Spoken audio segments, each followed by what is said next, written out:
สบายดีนี่คือการเลาะอยู่แข่งสารวันเด้อการเลาะแข่งสารวันใครสนใจมาท่องเที่ยวก็ได้มื้อนี้มาถึงมือคน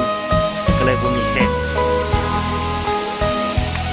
ถ้าว่าบ่ถึงมือคนมีแขกหลายเต็มแขกจะเต็มการเลาะแข่งสารวัน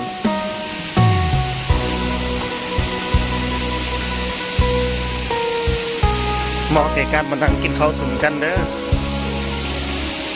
ลิ้นน้ำตกตาล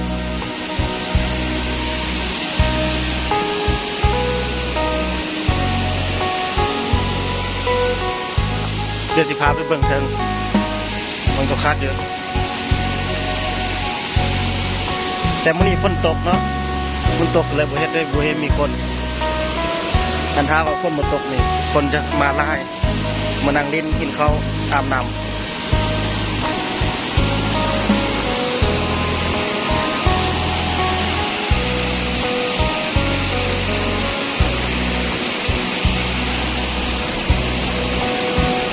นี่ก็ตัดเล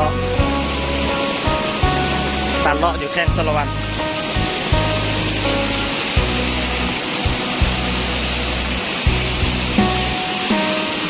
เดี๋ยวกับคุณผม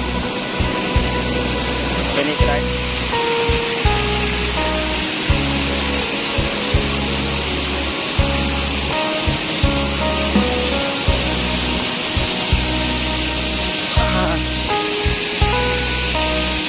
เล่นเป็นแหล่งท่องเที่ยวตัดเลาะเด้อบ่อยการเล่นปีใหม่บุญปีใหม่ต่างๆบุญประเพณีบุญปีใหม่ก็สามารถมาเล่นได้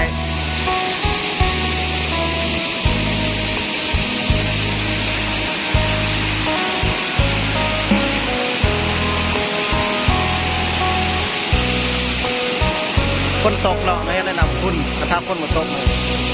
นำมันจะ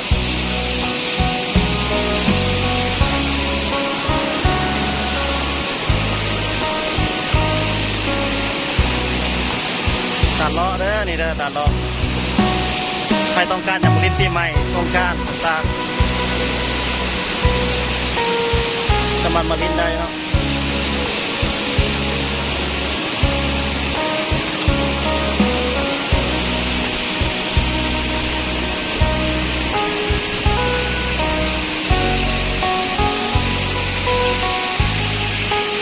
สามารถขึ้นมาเชิงคุณได้วิวงาม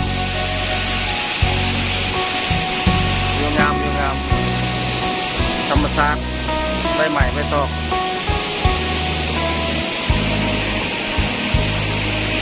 จะธรรมชาติเลย